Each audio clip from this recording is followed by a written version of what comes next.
Bom dia a todos, sejam todos muito bem-vindos à nossa introdução à identidade emocional. Dentro dos próximos 15 dias, eu vou fazer uma série de lives de 30 minutos aqui no Instagram ao vivo e essas lives elas vão ficar disponíveis no meu canal do YouTube durante o período desses 15 dias, apenas por 24 horas. Então, vão ser mini aulas, eu vou dizer assim, né? Vou considerar como mini aulas que eu vou dar para vocês aí de 30 minutos a respeito da identidade emocional. Mas, Van, por que é importante eu saber a minha identidade emocional? Porque é dentro da sua identidade emocional que você consegue perceber a forma como você pensa, sente e reage. Cada pessoa tem a sua identidade emocional e eu quero falar sobre isso de uma maneira profunda. Eu vou terminar esses 15 dias no dia 20 de maio com uma aula ao vivo no Zoom, para quem quiser saber como é que mapeia a sua própria identidade emocional. Então aqui, dentro desses 15 dias, a gente vai fazer os parâmetros integrais de como é que você identifica, por que é necessário identificar, mas na Masterclass eu vou dar individualmente para cada pessoa que estiver participando, tá? Então, se eu fosse você, eu já clicava no link da bio para se inscrever e não perder absolutamente nada, porque eu preparei um conteúdo muito direcionado e muito específico sobre isso, tá? E o que você precisa saber sobre identidade emocional? Você precisa saber que é através da sua identidade emocional que você responde, você reage e você sente.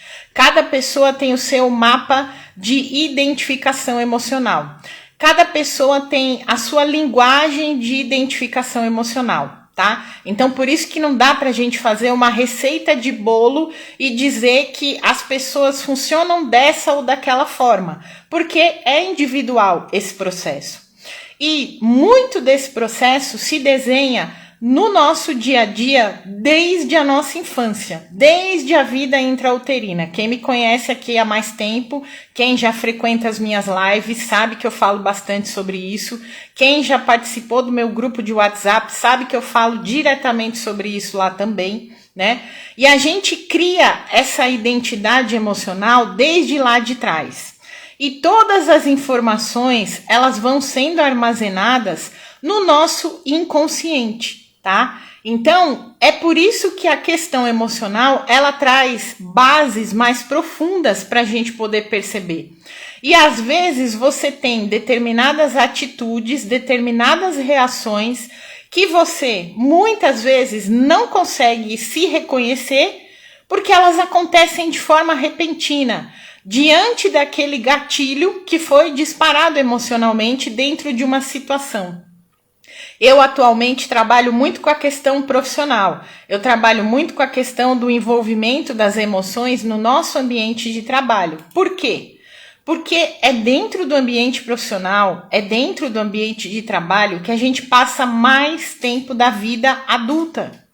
E é dentro desse ambiente também que a gente tem diversas situações e personalidades que acabam disparando na gente esses gatilhos emocionais, né? E hoje em dia, 2025, o que mais a gente percebe? Dentro do ambiente de trabalho, as situações elas estão como se fossem alguns caldeirões, né, de reações e de movimentos ali. Por quê? Porque as pessoas têm essa identidade emocional diversa, elas vêm de diversos lugares, elas vêm de diversos ambientes, elas vêm de experiências profissionais anteriores, e aí aquilo tudo é juntado, né, num outro caldeirão, num novo caldeirão. E aí o que você pode perceber dentro da sua identidade emocional que já fica para você observar aí dentro dos próximos dias, enquanto a gente vai seguir com esse mapeamento? Percebe, principalmente, quais são os gatilhos que te disparam situações emocionais. Por exemplo, né? Um dos gatilhos comuns que a gente tem dentro da situação profissional e que foi um dos meus quando eu comecei a me auto-perceber já hoje 10 anos atrás, né? Porque eu comecei esse meu mapeamento aos 39 e hoje eu tô com 49, Então, o mapeamento da autocrítica, tá? A autocrítica é um mapeamento dentro do ambiente profissional que você consegue identificar como é que ele é disparado. E a autocrítica, ela surge, seja porque você tem uma autocrítica muito acirrada a respeito de você, ou seja, você se exige demais, você se cobra demais, você se coloca com uma régua muito alta no seu aspecto profissional, ou são as pessoas ao seu redor que acabam fazendo isso com você, e você, quando tá nesse extremo, né, nessa pressão de autocobrança, você vai lá e explode emocionalmente com alguma reação. Então, esse é um dos primeiros gatilhos aí que você já pode começar a mapear, tá? As pessoas também têm dúvida quando a gente fala da identidade emocional a respeito das emoções em si. Então, elas se perguntam, Van, tem alguma emoção que ela é mais negativa, por assim dizer? E eu digo para você que não existem emoções negativas. Todas elas têm um propósito e um potencial que a gente pode utilizar para o nosso benefício. Só que o que acontece? A gente não tem o hábito, né, e aí já é parte dessa identidade emocional, de parar e refletir sobre aquela emoção dentro daquela situação que nos aconteceu. Porque a gente, na grande maioria das vezes, e novamente, né, em 2025, com toda a correria, com todo o nosso desenvolvimento, com a tecnologia, com o volume grande de informações que a gente recebe, o que acontece? A gente trabalha muito dentro do piloto automático. E a gente estando no piloto automático, a gente não para pensar. A gente não para elaborar por que a gente ficou com raiva naquela situação. A gente não para pensar por que a gente ficou triste naquela situação. A gente simplesmente reage e devolve na mesma intensidade que a gente sentiu aquela emoção. Então, é por isso que dentro do ambiente profissional, as emoções elas se colocam dessa forma, né? Elas se colocam dessa forma desafiadora, porque ali, se você trabalha no ambiente corporativo, se você trabalha no ambiente público, no ambiente onde você tem mais pessoas ali ao seu redor, vira e mexe, você vai ser acionado nesse seu emocional. E aí, a sua identificação vai corresponder de uma maneira a qual você está acostumado a responder. Ou o seu corpo projeta a reação automaticamente. Então, o primeiro movimento que a gente tem que fazer quando a gente quer trabalhar a nossa identidade emocional é o reconhecimento das emoções. Então, para você que está assistindo aí a nossa live, que está aproveitando aí a nossa aula, né? Quero agradecer já pela sua audiência, pela sua presença aqui. Um beijo Della Fit, um beijo Tássia, um beijo para todas as pessoas aí que estão nos vendo aqui ao vivo e aproveitando esse conteúdo. Costuma anotar, né? Costuma ter um diáriozinho emocional para você fazer essa primeira percepção. Hoje é segunda-feira, né? Hoje a gente tem ali uma série de coisas para fazer, uma série de demandas ali para administrar, para renovar. Então começa a perceber como é que você já inicia a tua semana no grau emocional da tua identidade. Você está se sentindo mais ansiosa hoje porque é segunda-feira? Você veio do final de semana com algumas preocupações ali e essas preocupações elas tomaram o seu tempo e você está pensando nessas situações mais do que você gostaria e isso está atrapalhando a sua produtividade? Então começa a anotar nesse teu diário emocional quais são as emoções que você já está percebendo. Ansiedade, medo, insegurança, raiva, culpa. A gente muitas vezes não nos permite sentir culpa. E a culpa é uma das emoções mais comuns que a gente sente no dia a dia e principalmente no ambiente de trabalho, né? Então a gente precisa começar a nomear essas emoções para a gente trazer essa nossa identidade à tona, tá? Então você começa a perceber como é que as tuas emoções elas estão sendo elaboradas aí no teu dia a dia. Como é que você está sentindo e percebendo as tuas emoções aí nesse movimento, no teu processo de identificação emocional. Como é que as tuas emoções elas estão correspondendo nesse momento que você chega à tua segunda-feira? Sentou lá no teu ambiente de trabalho, começou ali a fazer as tuas atividades. Como é que estas tuas atividades você está sentindo que elas estão flutuando? Ah, nossa, Van, eu tive uma situação que eu passei aí no final de semana e eu senti muita raiva da situação que eu passei. E aí eu cheguei aqui no meu ambiente de trabalho e tô sentindo essa raiva ainda manifestando em mim nesse momento. Então tá muito desafiador, as pessoas vêm, falam comigo, me dão um bom dia, me pedem uma informação. E essa minha emoção, ela tá num grau que eu tô percebendo que ela tá aumentando. Então, no teu diário emocional, vai mapeando estas tuas emoções, tá?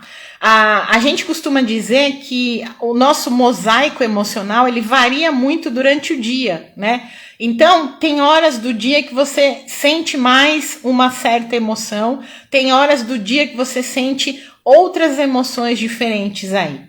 Para cada pessoa isso funciona de forma individual. Então, a gente tem que prestar muita atenção nisso. E aí, quando a gente está falando de identidade emocional no ambiente de trabalho, a própria situação ali dentro do ambiente também já vai criar um resultado emocional que a gente precisa prestar atenção. Van, como é que é isso? Explica melhor. Dentro do ambiente, a gente tem lugares, a gente tem pessoas, a gente tem situações, a gente tem informações. Tudo isso é parte do ambiente.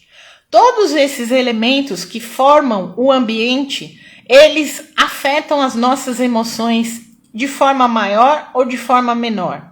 Então você também tem que começar a prestar atenção em como o seu ambiente está te afetando emocionalmente. Nossa, eu trabalho num lugar mega tóxico, As pessoas elas reclamam o tempo todo, elas falam só de notícias ruins, elas falam de crimes, de situações que aconteceram, de insegurança, de doenças na família. Elas só sabem conversar sobre essas coisas. Isso também afeta o seu emocional, direta e indiretamente, tá? Se você é aquele tipo de pessoa que gosta de ficar assistindo muitos noticiários, isso também te afeta. Se você é aquele tipo de pessoa que fica todos os dias monitorando a situação econômica do país, seja porque você trabalha com isso, seja porque você precisa olhar para isso de uma forma mais profunda, isso também te afeta. E dependendo de como isso vai afetar o seu emocional, essa situação, essa atividade, ela precisa ser liberada, do seu corpo, porque ela vai provocar reações emocionais físicas também, tá? Então, como é que acontece? A emoção ela é um disparo físico que acontece involuntariamente. Então, você recebe uma notícia de alguma situação X aí do seu ambiente, Qualquer notícia, pode ser uma notícia boa, pode ser uma notícia ruim. Quando você recebe essa notícia, o seu corpo ele processa essa informação. Da forma como essa notícia é processada dentro dessa informação no seu corpo, lembra daqueles joguinhos de fliperama que a gente tinha antigamente, que batiam aquelas paletazinhas e a bolinha ia colocando para vários lugares? É assim que a gente processa a nossa reação emocional interna. O nosso corpo, ele tem um armazenamento emocional até certo ponto, que ele consegue processar, identificar e liberar essas emoções de forma natural. Depois que ele supre essa capacidade natural dele, a gente precisa começar a facilitar esse processo de liberação emocional. Seja na terapia, seja na atividade física, seja em alguma atividade que a gente goste de fazer, um hobby, uma atividade que seja leve, uma atividade que seja boa pra gente de alguma forma. Então, cantar, dançar, fazer artesanato, fazer pintura, algo que você vai extravasar esse excesso de reação emocional aí também, tá? Quando você não faz isso e todos os dias você vai acumulando esse excesso de desencadeamento de emoções no seu corpo, você vai acumulando um certo nível e grau de estresse. E isso vai desaguar no seu corpo mais para frente em forma de doenças físicas, tá? Então é aquilo que a gente chama de estresse crônico. O nosso corpo ele vai acumulando várias e várias cargas de estresse, e aí quando a gente vai passando por isso, o nosso corpo ele vai desenvolvendo a doença física. É o que a gente estuda na psicossomática. O corpo ele somatiza aquele nível emocional que não foi colocado para fora, que a gente não conseguiu digerir, que a gente não conseguiu estancar. Van, como é que eu faço para ter essa dimensão do que acontece? Quanto mais consciência emocional você tem, mais você consegue ter essa percepção. E mais você consegue melhorar a tua qualidade emocional. A gente passa pelo processo emocional todo dia, a quase que toda hora, involuntariamente, porque o nosso corpo ele faz esse processamento automaticamente. Só que quando a gente vai assimilando esse processo de forma inconsciente e involuntária, tem diversas emoções que a gente não precisaria carregar, mas a gente acaba carregando. E aí vocês que estão assistindo aí, né, anotem também outra situação que é muito importante da gente observar nesse processo, é o fato da gente não conseguir reconhecer as emoções pontualmente, ainda por conta do processo do piloto automático. A gente reage instantaneamente, automaticamente. E depois é que a gente vai pensar sobre isso. E aí o que acontece? Os pensamentos, eles fazem parte desse movimento desencadeador do emocional. Os pensamentos, eles acontecem naturalmente também. E aí o que você tem que ter em mente? O que é que você anda pensando com frequência? Isso é de suma importância. Porque a pessoa que sofre de ansiedade, ela vai criando uma série de pensamentos ali que vão colaborando com essa intensidade emocional, só que para o pior, né? Então, a ansiedade, a gente projeta muito as situações para o futuro. E isso vai levando a gente para um lugar de situações que não existem. Só que o fato da gente projetar essas situações emocionalmente em movimentos, né, ansiosos, vamos supor, vou dar um exemplo para ficar bem claro. Você tem uma reunião para fazer na semana que vem com uma pessoa muito importante, com um cliente muito importante, com uma empresa muito importante, e você já começou a pensar nessa reunião. Nossa, se acontecer tal coisa e tal coisa dentro dessa reunião, talvez essa pessoa não feche o projeto comigo. Talvez essa pessoa não consiga fechar o contrato comigo. Talvez eu não dê conta de fazer a coisa tal, a coisa Y, a coisa X, a coisa Z. Você já está projetando uma série de pensamentos lá na frente com uma situação que ainda nem aconteceu. Isso é muito comum quando a gente está dentro de um processo grave de transtorno de ansiedade. E aí a gente tem que prestar atenção nesse movimento do pensamento, porque o pensamento ele é possível de ser controlado, desde que a gente comece a prestar atenção da mesma forma ali no diário emocional, né? Que eu vou começar a anotar as minhas emoções, eu começo também a perceber quando esses pensamentos ocorrem. E aí eu começo a perceber se por trás desses pensamentos que estão ocorrendo já aconteceram situações anteriores que me projetam para esse novo pensamento, mas muito parecido com aquela situação que já me aconteceu antes. Eu tive a consciência disso comigo, né, de padrões que se repetiam involuntariamente dentro do meu processo de identidade emocional, porque eu estava profundamente conectada com a síndrome da impostora. Isso no meu ambiente profissional há 10 anos. Porque eu tive esse primeiro movimento, esse primeiro contato com a minha identidade emocional. Eu comecei a desenhar a minha identidade emocional aos 39 anos. E o que aconteceu? Eu estava num ambiente de trabalho onde eu tinha um chefe, eu trabalhava num gabinete, né, do Ministério Público, e aí o procurador, ele queria me fazer de toda e qualquer forma sair do estágio que eu estava fazendo. E ele queria, fazendo, né, praticando ali naquela época já o assédio moral, ele queria que eu achasse que eu era incompetente para estar ali naquele lugar.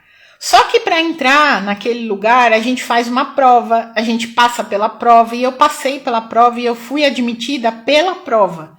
Então não tinha essa incapacidade que ele julgava que eu tivesse.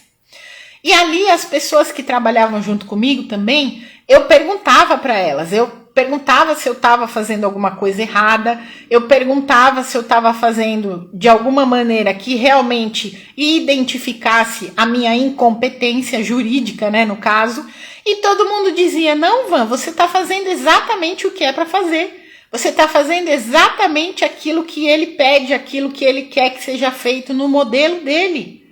Então, a prática do assédio que aconteceu ali naquele momento era muito mais sobre mim, porque eu estava assumindo ali inconscientemente uma incompetência que na verdade eu não tinha, mas de alguma forma o meu inconsciente queria me fazer acreditar que eu tinha.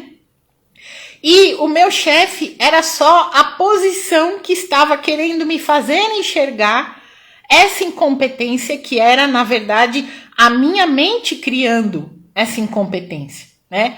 E aí eu caí nessa situação que depois, uns 3 anos depois, ela aconteceu novamente. Aí eu já não estava mais no gabinete, aí eu já estava no escritório de advocacia. E aí um dia um dos sócios lá, sócios não, ele era aspirante a sócio do dono, o dono tinha viajado e ele estava querendo ser sócio do dono. Ele chegou, me chamou na sala dele, ali eu já era advogada, recém-formada, e aí ele também praticou esse assédio moral que foi visto por um outro advogado que estava lá também, um advogado mais experiente lá, percebeu toda a situação e depois foi contar para o dono o que aconteceu. Era novamente o padrão repetitivo emocional da minha identidade que estava ali se projetando naquele momento. E aí esse advogado, da mesma maneira que o procurador ali na época anterior, veio me questionar. Ele veio me questionar sobre o meu trabalho, ele veio me questionar o que eu estava fazendo ali, ele veio me questionar o que eu queria, ele veio me questionar quais eram as minhas aspirações de carreira ali dentro do escritório. E eu não entendia nada do porquê que ele estava tendo aquela conversa comigo naquele momento. E aí eu comecei a perceber. E só um tempo depois, quando eu entrei na terapia, que aí eu fui entender o que estava acontecendo. A minha identidade emocional, muito qualificada com a questão, né, da síndrome da impostora, me fazia toda vez deparar com esse lugar, deparar com esse movimento onde alguém com um pouquinho mais de conhecimento só que o meu se colocava na minha frente e queria me abalar emocionalmente, de alguma forma, né? Ali eu não tinha consciência de nada, então você entenda que ali eu não estudava as emoções, ali eu não era terapeuta ainda, ali eu estava começando o meu processo terapêutico, mas depois de muito tempo eu vim entender que essa situação se repetia, porque eu providenciava que ela acontecesse, né? A Tássia colocou aqui nos comentários, eu passei exatamente isso quando estava na CLT. Pois é, a gente passa por essa situação para a gente reconhecer a nossa identidade emocional. E aí a gente tem que fazer vários movimentos internos para que a gente saia desse processo da síndrome da impostora, porque ele continua acontecendo, você só troca de personagem. Então eu saí do lugar que era público, fui para o lugar que era privado e passei pela mesma situação, né? Até que eu tomasse o meu lugar e até que eu refletisse sobre isso. Exatamente, Tassinha. E você falando me fez refletir. É para isso, né? Para que a gente reflita sobre isso.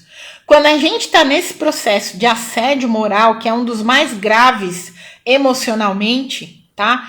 A gente entra em relações tóxicas no trabalho, nas relações afetivas, nas relações familiares.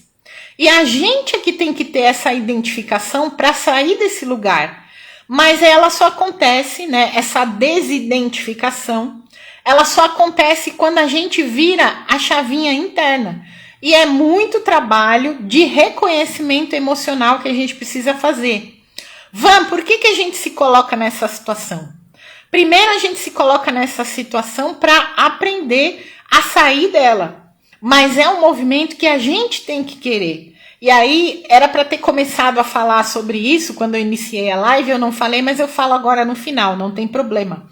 Todo mundo pode reconhecer a sua identidade emocional. Todo mundo pode perceber como é que as suas emoções funcionam dentro e fora dos ambientes. Todo mundo pode evoluir dentro da questão emocional, mas nem todo mundo está disposto a fazer esse movimento. Então, por isso que eu vou trazer todos os dias esses 30 minutos de conversa aqui, para você identificar se você já está pronto, já está pronta para fazer o seu mapeamento dessa identidade emocional, junto comigo no dia 20 de maio na nossa Masterclass. Porque são poucas as pessoas que têm essa disponibilidade de querer fazer esse reconhecimento.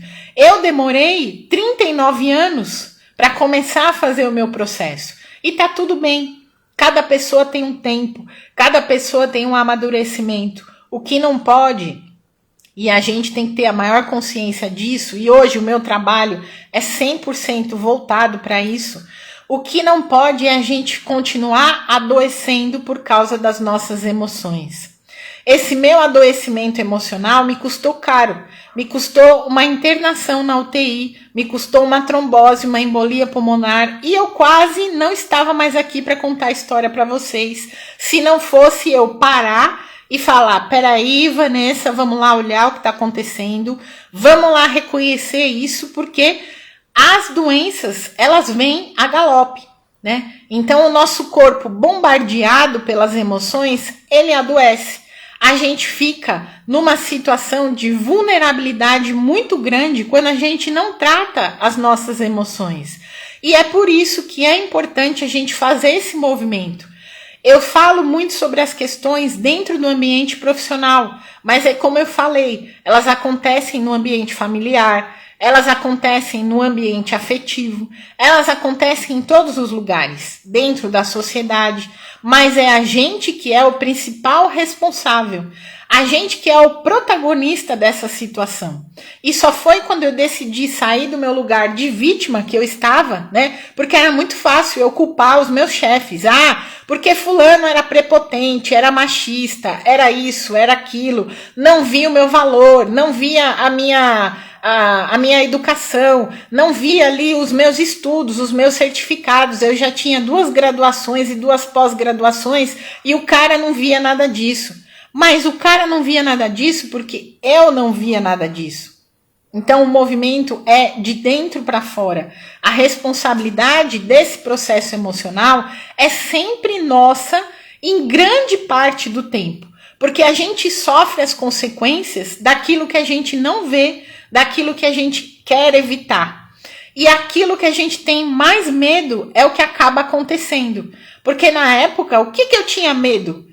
Eu tinha medo de parecer uma fraude para as pessoas. Eu tinha medo de parecer uma pessoa muito burra, muito incompetente. E era isso que estava exatamente acontecendo. Mas não por falta da minha competência em si, jurídica.